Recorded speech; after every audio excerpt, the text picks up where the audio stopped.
Assalamualaikum warahmatullahi wabarakatuh. Halo semuanya, perkenalkan nama saya Ica Nabila Putri dari kelas 9. Di sini saya akan menjelaskan materi mengenai tata nama senyawa kimia. Langsung saja, tanpa basa-basi kita mulai ke dalam videonya. Jadi, aku akan membahas tentang apa sih tata nama senyawa kimia itu. Tata nama senyawa kimia adalah sistem aturan yang digunakan untuk memberi nama senyawa berdasarkan jenis unsur. Dan cara-cara unsur tersebut berkaitan dalam suatu molekul. Aturan ini ditetapkan oleh IUPAC atau International Union of Pure and Applied Chemistry agar setiap senyawa memiliki nama yang standar dan mudah dikenali secara internasional. Untuk materi hari ini kita ada 3 materi, yaitu yang pertama ada tata nama senyawa anorganik, yang kedua ada tata nama senyawa organik, dan yang ketiga ada kesimpulan. Langsung aja kita mulai ke pembahasan yang pertama. Yang pertama, kita akan membahas tata nama senyawa anorganik. Senyawa anorganik itu terdiri dari senyawa ion dan senyawa kovalen. Nah, dia juga terbagi menjadi beberapa bagian, seperti bagian A itu tata nama senyawa ionik. Dan tata nama senyawa ionik itu juga terbagi menjadi 2 lagi, yaitu yang pertama ada senyawa ionik sederhana.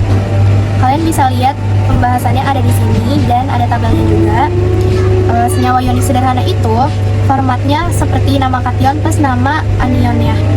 Kalau kation itu menggunakan nama unsur tanpa perubahan, sedangkan anion menggunakan nama unsur dengan akhiran ida, seperti natrium klorida, kalium bromida, magnesium oksida, dan kalsium sulfida. Masih di pembahasan yang sama, tata nama senyawa ionik ini yang bagian 2-nya, yaitu senyawa ionik dengan logam berbilang valensi, logam transisi. Itu sering memiliki lebih dari 1 bilangan oksidasi. Dalam IUPAC, bilangan oksidasi ditulis dalam angka Romawi dalam tanda kurung. Selanjutnya kita masuk ke bagian B, yaitu tata nama senyawa kovalen atau molekuler. Kalian bisa lihat tabel yang ada di samping sini. Itu contohnya kayak rumusnya itu CO2 dan namanya itu karbon dioksida. Terus ada CO, namanya itu karbon monoksida. Terus ada N2O5, itu dinitrogen pentaoksida. Terus ada PCl3, yaitu fosfor triklorida. Nah, senyawa binar non logam itu formatnya pertama awalan jumlah atom, terus nama unsur pertama, plus awalan jumlah atom plus nama unsur kedua, terus ditambah ida gitu guys, jadi kayak dioksida. Selanjutnya lagi, ini yang di bagian C, yaitu tata nama senyawa poliatomik. Nah, tata nama senyawa poliatomik itu juga terbagi menjadi 2 ya guys. Yang pertama itu ada ion poliatomik umum. Senyawa ini tuh mengandung lebih dari 2 jenis unsur dan seringkali memiliki ion poliatomik. Ionnya itu NH4+, misal ini NH4+, terus namanya itu amonium, terus OH hidroksida. Biar kalian bisa lihat di sini. Nah, ini masih ada di pembahasan yang sama ya. Kalau tadi kan daftar ion poliatomik umum, nah kalau yang ini contoh senyawa poliatomiknya. Bisa dilihat di tabel yang di samping sini, itu misalkan rumusnya itu NaOH. Nama senyawanya itu natrium hidroksida. Terus ada juga NH4Cl, nama senyawanya itu amonium klorida. Dan sebenarnya ini tuh sama aja kayak sebelumnya, tapi ini contoh senyawanya. Kita masuk ke bagian D, yaitu tata nama asam. Tata nama asam ini juga terbagi menjadi 2 ya guys. Yang pertama itu ada asam binar dan yang kedua itu ada asam oksida. Kita masuk ke pembahasan yang pertama dulu ya, yaitu asam binar. Nah, sedikit aku mau jelasin, asam binar itu terdiri dari hidrogen atau H dan satu unsur non logam, itu seperti F, Cl, Br, I, S, dan yang lain-lain.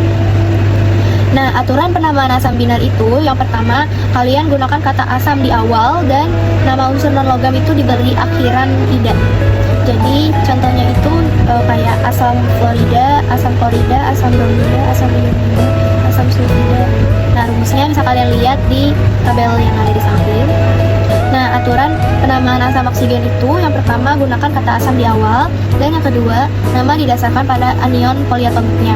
Jika anion berakhiran at, maka asam berakhiran at. Jika anion berakhiran it, maka asam berakhiran it. 3 ini kalian bisa lihat di tabel yang rumusnya itu HNO3, terus anionnya itu NO3- alias nitrat.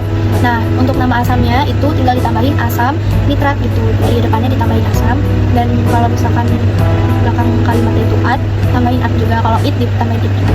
Kayak nitrat, sulfat, fosfat, terus kalau yang itu nitrit, sulfit, fosfit, dan depannya itu sama-sama ditambahin asam. Oke guys, kita akan masuk ke materi selanjutnya, yaitu tata nama senyawa organik. Nah, tata nama senyawa organik itu mengikuti aturan IUPAC dengan pembagian utama sebagai hidrokarbon dan turunannya.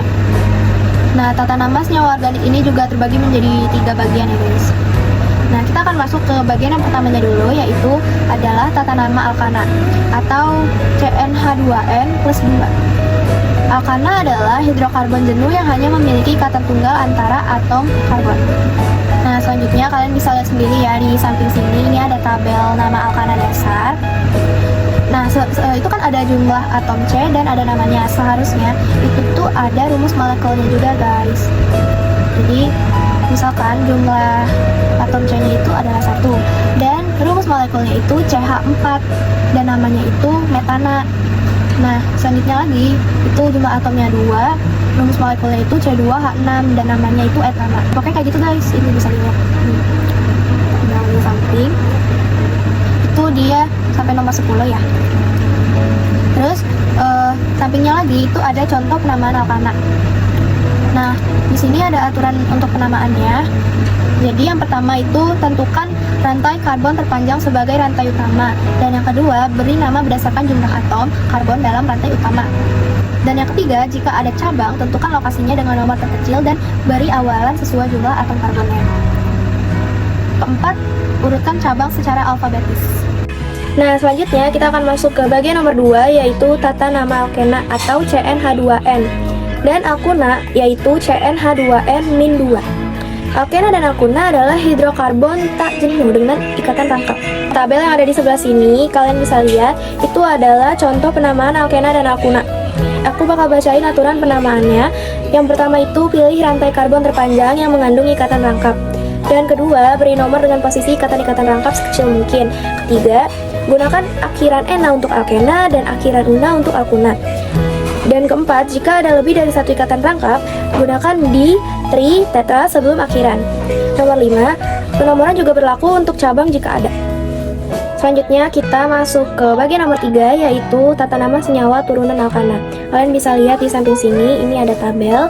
Jadi isian tabelnya itu ada gugus fungsi, rumus umum, nama umum, contoh senyawa, dan ada nama IUPAC-nya. Nah, jadi contohnya itu, di tabel ini kan ada alkohol ya, gugus fungsi alkohol. Nah, rumus umumnya itu ROH, itu berasal dari struktur kimia yang mengandung satu gugus hidroksil, itu OH, yang terikat pada gugus alkil, yaitu R, jadi ROH gitu. Nah, jadi metanol ini memiliki rumus molekul CH3OH.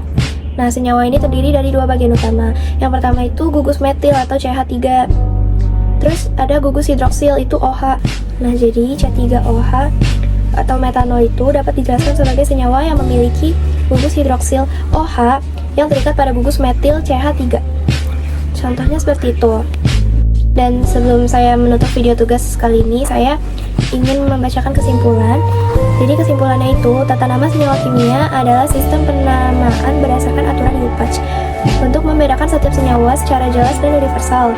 Senyawa anorganik dinamai berdasarkan unsur dan jumlah atomnya, sedangkan senyawa organik berdasarkan rantai karbon dan gugus fungsi. Sistem ini mempermudahkan komunikasi, identifikasi, dan pemahaman sifat serta reaktivitas senyawa.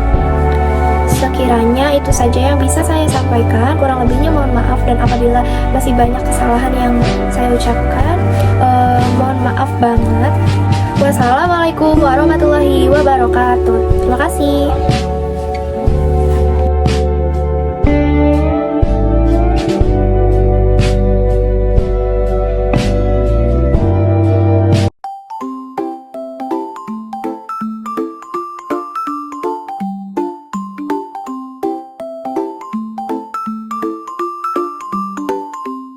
Kita cari terlebih dahulu massa molekul relatifnya atau MR-nya, NaCl. Nah, senyawa NaCl itu terdiri dari 2 unsur, yaitu natrium dan klor. Nah, natrium itu massa atom relatifnya itu 23. Kalau klor itu massa atom relatifnya itu 35,5, sehingga massa molekul relatif atau MR-nya dari NaCl itu bisa ditulis kayak gini.